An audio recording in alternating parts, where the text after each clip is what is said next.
తాకట్లో ఉన్న మీ బంగారాన్ని విడిపించి ఆ రోజు ఆన్లైన్ రేటుకి కొంటాం. Sharma gold company. Welcome to Suman TV Kothagudem.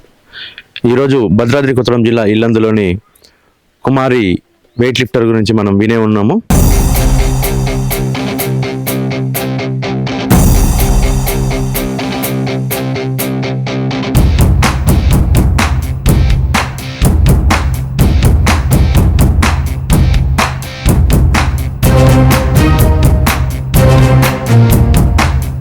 ఈరోజు ఆమెకు సంబంధించి వారి యొక్క ఇంటికి వచ్చాము. ఈరోజు మహిళలు సర్వతోముఖాభివృద్ధి చెందినప్పుడే ఆ సమాజం అభివృద్ధి చెందుతుంది.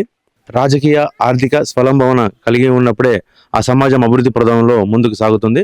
ప్రపంచ జనాభాలో 50% మంది మహిళలు పురుషులతో పోటీ పడుతూ ఉండగా ఒక సునీత విలియమ్స్ అంతరిక్షంలో అడుగుపెట్టడం మొదలుపెట్టి మొన్నటికి మొన్న శైలజ అనే మహిళ గారు 150 కిలోమీటర్ల సముద్రంలో ఈది తన యొక్క రికార్డు సృష్టించుకుని తన పేరు మీద. అదే విధంగా ఈరోజు పవర్ లిఫ్టర్ భద్రాద్రి కొత్తగూడెం జిల్లా ఇల్లందు కుమారిని పవర్ లిఫ్టింగ్ లో తను ఎన్నో పథకాలు సాధించి తన యొక్క పథకాలను చూపించుకుంటూ తన యొక్క జీవితం గురించి ఒక 2 మాటలు ఆమెను అడిగి తెలుసుకుందాము.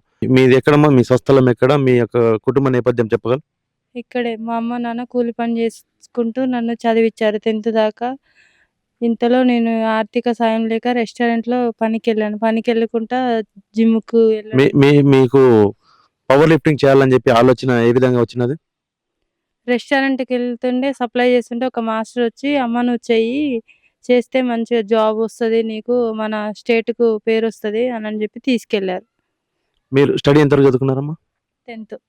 10th క్లాస్ చదువుకున్నప్పుడు ఏమన్నా అక్కడ పార్టిసిపేట్ చేయడం జరిగిందా? చదువు అనంతరం ఈ యొక్క పవర్ లిఫ్టింగ్ అన్నది స్టార్ట్ చేశారా మీరు? చదువు కాకముందుకే పవర్ లిఫ్టింగ్ స్టార్ట్ చేశా. 10 years నుంచి ఆడుతూనే ఉన్నా. ఓకే. మీరు ఇప్పుడు ప్రస్తుతానికి ఇప్పుడు ఏం చేస్తున్నారమ్మా మీరు? రెస్టారెంట్లో చేస్తా. బాబ్లీ రెస్టారెంట్లో సప్లైగా చేస్తాను. ఓకే. పని చేసుకుంటూనే ఈ పవర్ లిఫ్టింగ్ లో పార్టిసిపేట్ చేస్తూ ఉంటారు. ఇక్కడ ఈ పవర్ లిఫ్టింగ్ సంబంధించి మీరు తెలంగాణలోనైనా ఇంకెక్కడ పార్టిసిపేట్ చేశారా? తెలంగాణలో చేసా, అదర్ స్టేట్లో కూడా చేశాను. నేషనల్. ఎక్కడ అదర్ స్టేట్ అంటే పార్టిసిపేట్ అమ్మా? చెన్నైలో.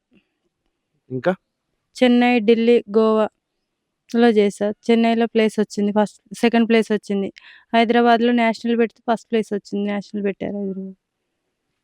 ఓకే. ఈ యొక్క పథకాలకి మీకు ఆర్థికంగా మీకు ఇంకా ప్రోత్సాహం ఉంటే ఇంకా మీరు ఇంకా అదే ముందుకు వెళ్ళాలని ఆశపడుతున్నారా? ముందుకు వెళ్ళాలని ఆశపడుతున్నాను. ఇంత ముందుకు ఇల్లందులో సిఐ గారు రమేష్ ఉండేవాళ్ళు. వాళ్ళు స్పాన్సర్ చేసినప్పుడు నేను ఆడాను. నేషనల్కి వెళ్ళాను, స్టేట్ మీట్కి వెళ్ళాను. ఇప్పుడు ఆర్థిక సాయం లేక ఇంటర్నేషనల్ కూడా వెళ్ళలేకపోతున్నాను. ప్రాక్టీస్ కొనసాగిస్తున్నారమ్మా మీరు ఇప్పుడు? ఇప్పటికీ కూడా మీరు మీ యొక్క జిమ్ నేపథ్యం వాటి వివరాలు చెప్పండి. ప్రాక్టీస్కి వెళ్తాను, ప్రాక్టీస్ చేస్తాను రోజు. మార్నింగ్ ఈవినింగ్ వెళ్తాను. మీ తల్లిదండ్రుల వివరాలు చెప్పమ్మా. మా తల్లిదండ్రులు మున్సిపాలిటీలో కూలి పని చేస్తారు. వాళ్ళు పని చేసుకుంటూ నన్ను టోర్నమెంట్స్కి పంపించడం జరుగుతుంది. నేను కొంత రెస్టారెంట్లో చేసుకొని, నేను కొంత స్పాన్సర్స్ ఎవరు లేకపోయినా కూడా ఆడేదాన్ని. నేషనల్, స్టేట్ మీట్ ఆడాను. ఇప్పుడు మీకు ప్రజెంట్గా చేస్తూ పని చేసుకుంటూ ఈ యొక్క ప్రాక్టీస్కి మీకు ఎన్ని ఇబ్బందిగా ఉంటుందా? ఎట్లా ఏ విధంగా నడిపిస్తున్నా? టైం సరిపోతుందా మీకు? సరిపోతుంది. మార్నింగ్ 5 నుంచి 6కు జిమ్లో ఉంటా. మళ్ళీ 9 నుంచి నైట్ 9 వరకు రెస్టారెంట్లోనే ఉంటా. ఇప్పుడు చూస్తూనే ఉన్నాం అమ్మా, సొసైటీలో మహిళల్ని అందరూ చిన్న చూపు చూస్తూ ఉంటారు. మీరు ఈ యొక్క పవర్ లిఫ్టింగ్ ఎంచుకున్నప్పుడు మీ తల్లిదండ్రులు ఏమన్నారమ్మా? వద్దు అని చెప్పారు కానీ, అమ్మ నేను ఆడతా, నాకు ఏదో ఒక చిన్న జాబ్ వస్తుంది, ఈ కష్టాలు పోతే ఎన్ని రోజులని రెస్టారెంట్లో చేస్తాను అని చెప్పుకుని మా వాళ్ళకి సదిరి చెప్పి వెళ్ళేదాన్ని టోర్నమెంట్స్కి. మీరు ఇప్పుడు వెయిట్ లిఫ్టింగ్, పవర్ లిఫ్టింగ్ చేసుకుంటూ పని చేసుకుంటున్నారు కదా, మీ హోటల్లో వాళ్ళందరూ చూసి ఏమంటుంటారమ్మా మిమ్మల్ని? అందరూ సపోర్ట్ చేస్తూ ఉంటారు. వెళ్ళాలమ్మా, మాకు హోటల్కి కూడా కొంచెం పేరు వస్తుంది అని చెప్పి మీ హోటల్ యజమాని గారు మిమ్మల్ని చూసి సంతోషపడుతూ ఉంటారా? సంతోషపడతారు. బాబ్లీ రెస్టారెంట్లో సతీష్ గారు పడతారు. ఎప్పుడైనా వెళ్ళినప్పుడు కూడా స్పాన్సర్ చేస్తూ ఉంటారు. ఇప్పుడు హోటల్లో పని చేసుకుంటూ ప్రాక్టీస్ కి సమయం ఎలా కేటాయించుకుంటున్నారు మీరు? మీ కుటుంబ నేపథ్యం ఎట్లా, ఏ విధంగా రొటేట్ చేసుకుంటున్నారు? మార్నింగ్ వెళ్తాను. మార్నింగ్ ఒకటే పూట వెళ్తాను. రెస్టారెంట్కి వెళ్తా కాబట్టి నాకు కుదరదు. మార్నింగ్ వెళ్తాను 10కు రెస్టారెంట్కి వెళ్ళి నైట్ 10, 11 అయితే ఉంటుంది. టైం సరిపోకపోయినా అడ్జస్ట్ అయ్యి ఒక పూట వెళ్తాను, జిమ్కి వెళ్తాను. పని చేసుకుంటూనే మీ ప్రాక్టీస్ అనేది కంటిన్యూ చేస్తున్నారు. ఇల్లందు ఏ రెస్టారెంట్ లో పని చేస్తున్నారు మీరు ఇప్పుడు? బాబ్లీ రెస్టారెంట్. బాబ్లీ రెస్టారెంట్ లో పని చేసుకుంటూ ప్రాక్టీస్ చేస్తూనే ఉన్నారు. చేస్తున్నాను ప్రాక్టీస్. ఇప్పుడు మీ యొక్క ఆశయం ఏమన్నా పెట్టుకున్నమ్మా, నేను పలానా టార్గెట్ పెట్టుకొని పలానా గోల్ కొట్టాలని ఏమైనా ఉందమ్మా మీ మనసులో?